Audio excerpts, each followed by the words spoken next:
Добрий день, з вами Оля. Good afternoon, my name is Ola Tamanova and I want to thank everybody who joined us here in Ukraine Media Center Ukrinform. It's day 419 of the full-scale invasion of our homeland by Russian occupiers, and now we will be talking about the situation in Melitopol. Joining us online is Ivan Fedorov, the mayor of Melitopol. Good afternoon, Mr. Ivan. Good afternoon. Mr. Ivan, what's the situation for the time being in Melitopol? What do we know? Well, we have to segregate certain areas. First of all, it's the terror of civil population, which is underway. The forced passportization is going on. And another type of pressure exercised by the enemy is they located the departments of the immigration services, which issues the fake passports of Russian Federation, where they used to issue the humanitarian aid before one of the shopping malls was captured. Before our citizens living in temporary occupation, they were in line for humanitarian aid. They are forced to submit the application for their Russian passport. Also, to obtain the Russian passport, the standard question while crossing the checkposts, which are now numerous, maybe hundreds of them in the occupied territories now. So the question that they are asking is whether you have applied for Russian passports. So the enemy creates the conditions to make it impossible to stay in the temporarily occupied territories without Russian passport. Another factor of forced passportization for our citizens who left the temporarily occupied areas and they're coming back to check for their belongings or to visit their close ones, so they're coming back to our Ukrainian Melitopol as tourists. What it means, they enter using the migration card and they only have 90 days to stay in the temporarily occupied Melitopol region, after which they either need to obtain a Russian passport or leave the temporarily occupied territory. Also, there are screening measures intensified. The enemy started inspecting our men for tattoos. They undress our men right at the checkpost to check for the tattoos. They're looking for representatives of the resistance movement. They're looking for guerrillas in the temporarily occupied territories. And another thing I wanted to mention is the mass maraudery that is going on. We mentioned that they steal the harvest, and now it's yet another wave of pillaging the harvest in villages. There is also a trend observed on the example of Energodar. They steal the furnitures from the kindergartens, and the same situation is in Melitopol. They uninstall the air conditioners from office buildings. Is the mass maraudery of air conditioners. They remove them from all the facilities and even the furnitures. They steal the furnitures. As to the resistance movement, we've heard from the occupiers that they recognize that the resistance movement is most powerful in Melitopol. So what are the latest achievements? Well, we see that this resistance movement keeps working in cooperation with the armed forces and other law enforcement agencies and defense forces. The results of the good cooperation is the opening by the enemy of another hospital in the village of Vysoke on the basis of the gymnasium of the local school. We also see that within the last 3 weeks, more than 20 explosions were observed in the occupied territory of Melitopol and Melitopol region. So there is no way for the enemy. The latest one was in the railway depot, the Melitopol airfield, and the collaboration is, as to the collaboration is Zubarev, whose parts are being transported across the Zaporizhia region. Some of the parts were left in Zaporizhia, some of the parts were transported to the temporarily occupied Crimea. So he himself mentioned that he would complain to Putin to dictator Putin about the quality of medical attention he was receiving. As to the local population, do you know about the people leaving the city or the situation is such that people are forced to stay, I mean those who remain there. Well, yes, you're absolutely right. We see that there is yet another wave of people leaving is the result of those explosions that we mentioned that are going on for a third week in a row quite frequently.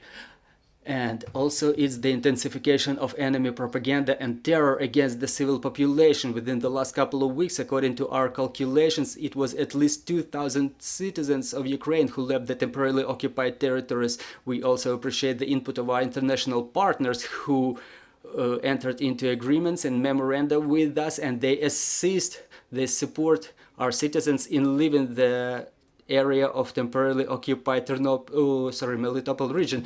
And under that program, at least 250 people left, and we observe another wave.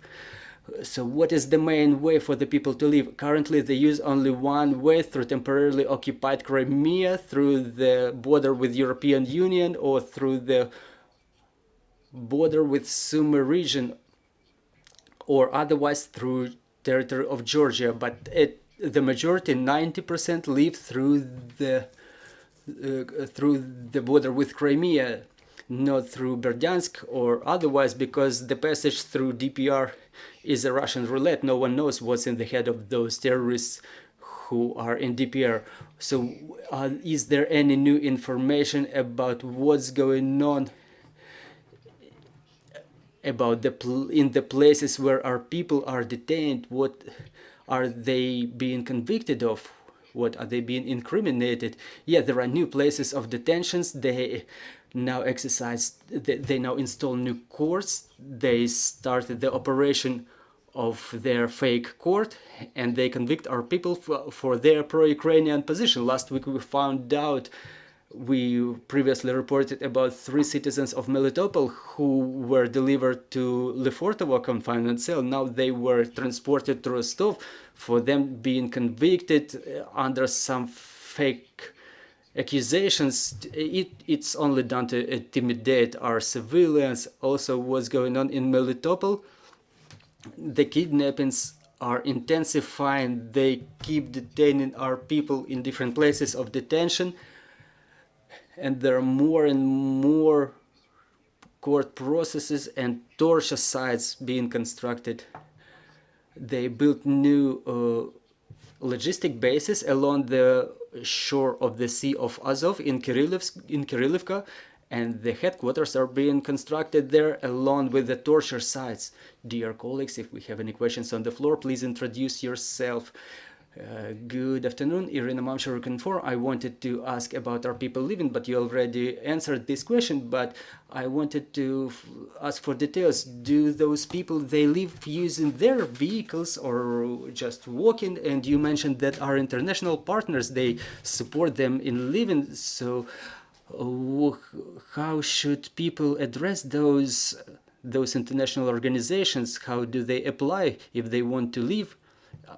Specifically those who are under threat of mobilization by the enemy. Thank you for this question. There is a number of non-standard situations. Sometimes people just don't have IDs to confirm their identity, so the only center of humanitarian aid exists in Zaporizhia.